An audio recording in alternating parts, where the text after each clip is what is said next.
Well, hello and welcome to class. How are you doing? I'm excited to get going with things. This is 7:30 epidemiologic methods.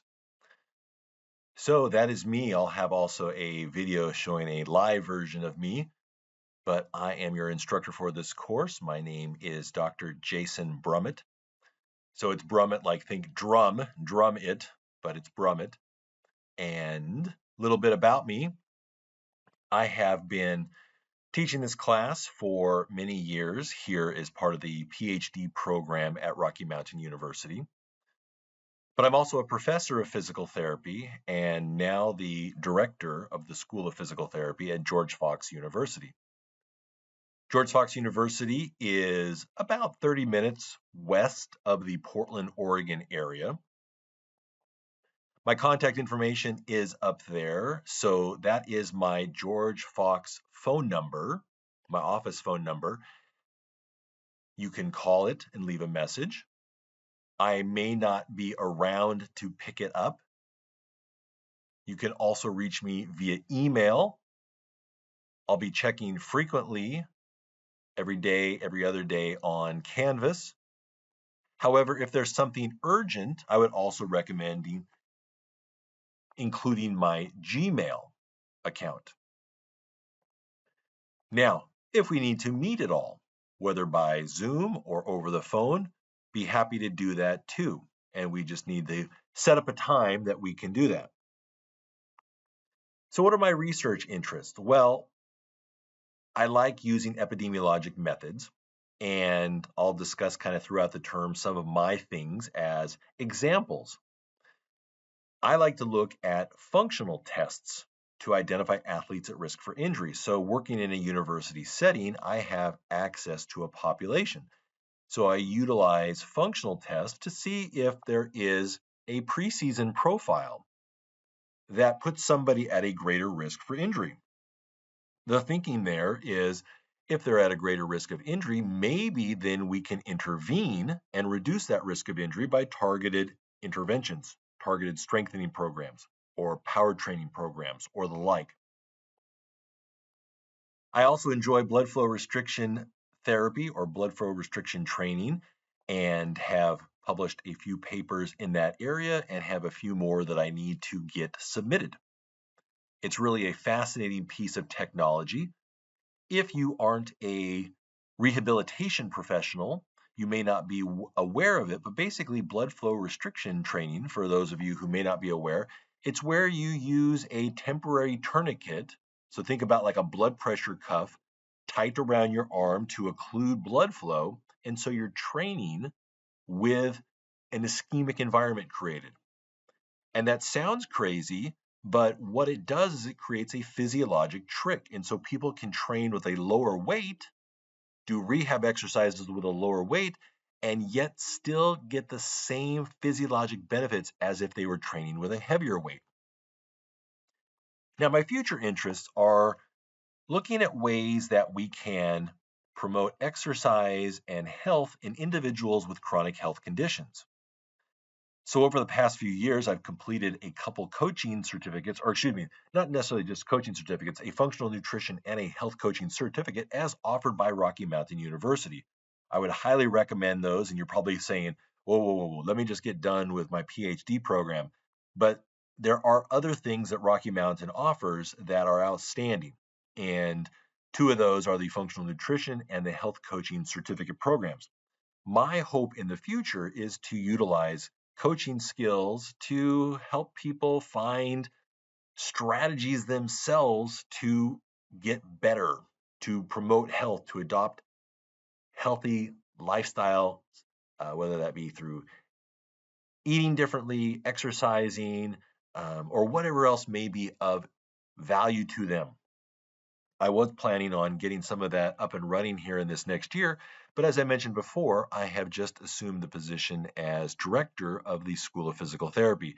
So, as you can imagine, I am learning a new job and loving it, but also realizing that time is a little bit limited. So, once I get this kind of mastered and figured out, then I'll get back to doing some of that stuff.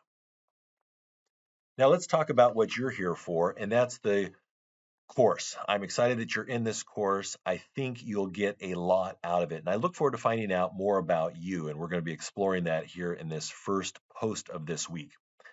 With epidemiologic methods, there's lots of potential value for not only your clinical practice, but also your future research practice. So here is the breakdown or part of the breakdown. You can see this in the syllabus. And each week, I'm going to send out an email highlighting the activities for that week and what is due. I want to keep you up to date on everything. Hopefully, it doesn't seem obnoxious or overwhelming, but it's my way of just checking in on a weekly basis to make sure we're moving towards completion of this course.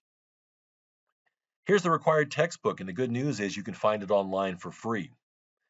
Now, in this course, we're learning epidemiologic methods, but we are not becoming epidemiologists. And so I thought, let's find a nice textbook that introduces the concepts to us. Maybe in the future, you want to go back to school and get a master's in public health and epidemiology. That'd be awesome. You'll probably learn some incredible stuff. But for the majority of us, knowing the things that we're going to look at in this class are going to potentially provide you some really exciting educational experiences right now, but also potentially open the door for great research that you could do in the future.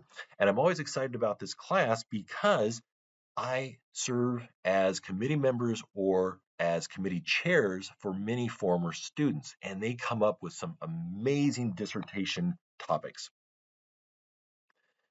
There's a required article list. Now, what I'm going to highlight each time is, and the list is lengthy, but it's not something you're going to be having to read one for understanding the general purpose of the article, but these articles are to illustrate the examples that we'll be talking about during the week.